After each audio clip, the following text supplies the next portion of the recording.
Sunshot tayo. Yan sir, yung pin connection mo.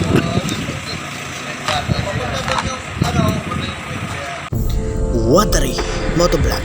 Bawat isa mahalaga.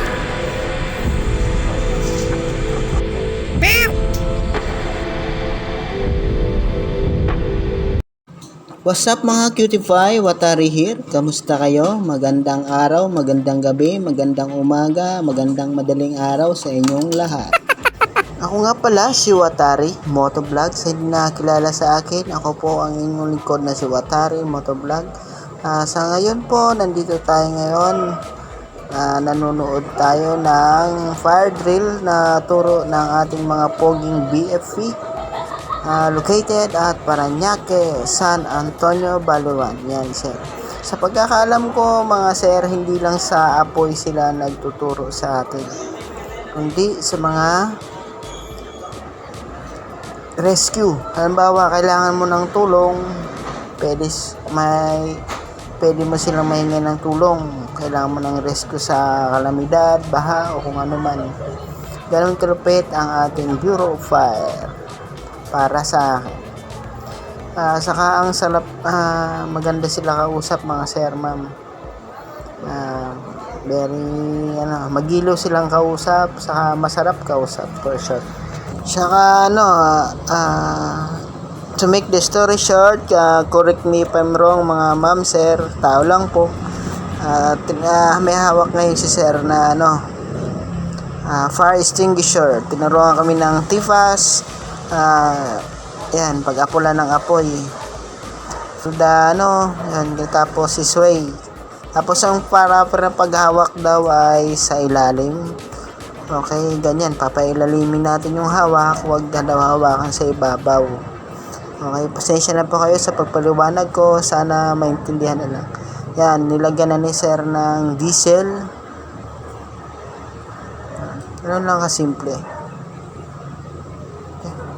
Tapos ang pagkakaalala ko sa turo ni sir, once daw na may napula kang apoy gamit ang fire extinguisher at hindi pa na apula, huwag mo daw itong babalikan. Pagkakaalala ko, sabi ni Sir Galbo, dahil daw ma'am sir sa loob ng 3 minutes ay segundo, ganun kabilis ang apoy kumalat.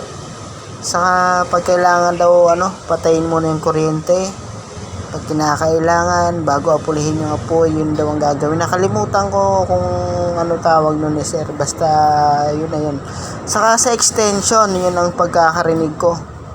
Gagamit ka ng extension, example video okay, 3 to 5 hours pwede siyang gamitin. Huwag daw tayo gumamit ng mga octopus wiring, yung magulong wire, ang pagkakaintindi ko. Kasi pwede daw itong mag-cause ng pag-init ng copper. I think copper mga ma'am sir, yung sa saksakan, sa loob ng saksakan. Kaya medyo ingat po tayo. Kasi lalo ngayon na mainit, ulan, uminit, may posibilidad na pwede namang kahoy.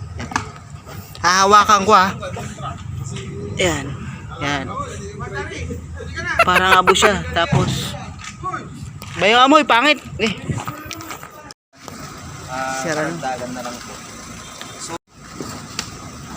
Ay, pakinggan natin yung sabi ni sir. Para yung mga BFP. Kasi pag nakatayo ka lang sir, tapos gagamit ka ng paddles, pressurize po yan. Possibility na masubong baka platos.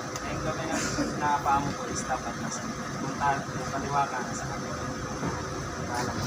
sa kanan.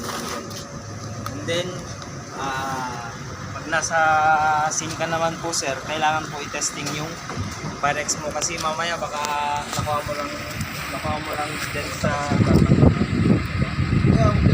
tapos hindi mo pala na-test sir, andun ka na sa scene, so ikaw na po yung magdadali niyan. Tapos kasama natin si Sir Luwad, tapos si Abana, Sir Abana, Sir Oli, tapos si Sir Galbo. Tutorial kung pwede dyan, mag-a-apply daw tayo dyan. sa pagpatay naman po sir, Tuturuan tayo ng gamit ng ang required po sa amin is 6 meters. Pero kung pag 6 feet, mabibigil mo. 6 meters. Mabibigil mo naman po kung mainit na po siya. Ano naman po kung susundin mo pa rin 6 feet. 6 feet. Tapos naramdaman Ito mainit, grabe. Lagay mo na. Napogi pa rin. Testing mo muna bago. Yes, sir. Testing mo. Yes, sir. Makakatuyo na yung gasolina niyan. Ito na yung actual na ano makikita natin.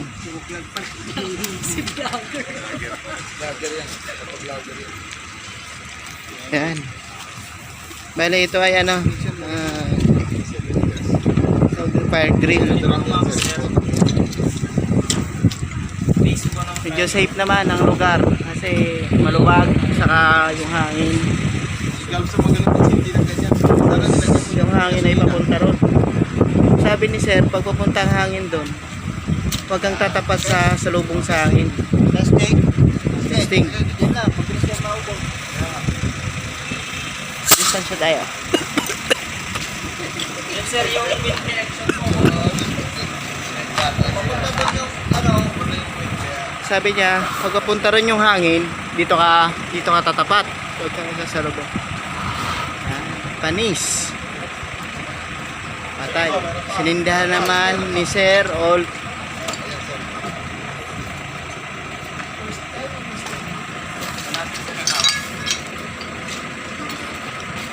Boss, sandala ah. Ang ganda ng background natin, nasa kalikasan tayo. Bali, ako yung pinakahuli kasi ako yung pinakamagaling. Si Sir Abana, kanilang officer, FO, ano, Sir Galbo, Sir Alawad.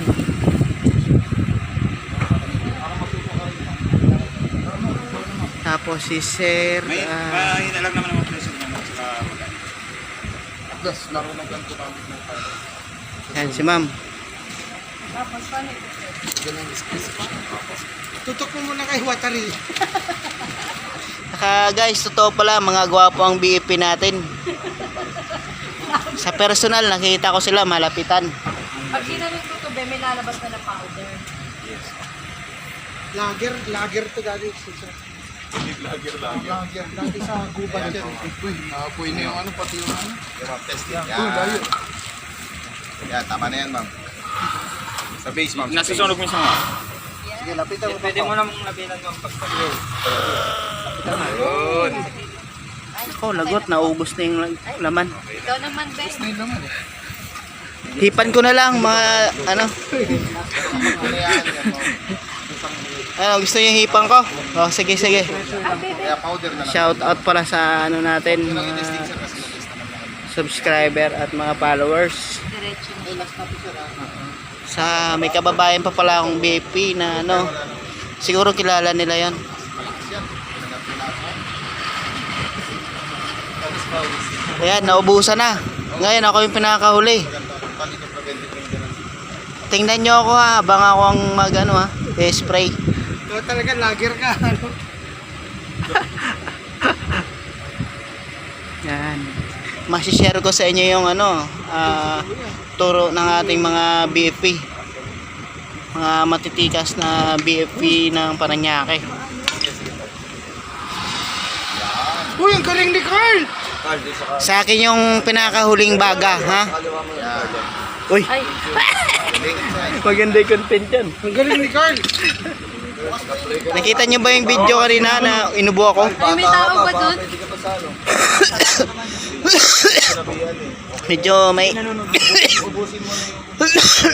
inubo lang tayo ng konti pero kaya pa rin. Wala yan, yung nag-spread din. Saka kikwento ko sa inyo yung amoy. Sir, kung dito namin Medyo bango. lalo na sa loob. Parang kailangan yung buksan mo na lang bago maubos yan eh. Oo. Ang mga bodin ko. Ito palang fire extinguisher na pula, pang outdoor lang talaga to. Pinong-press mo yan sir, 10 Oo. equivalent lang. Kasi medyo messy siya. Tapos yung green naman ay parang nag-evaporate daw. Similar ng alcohol, sabi ni Boss Galbo. Kalbo ba? Oo. Nag-evaporate daw siya. Kaya, tapos yung tipas, ang sinasabi, basta, papaliwanag ko mamaya sa Update ko si sir kung may certificate na by Friday. Certificate ng Friday.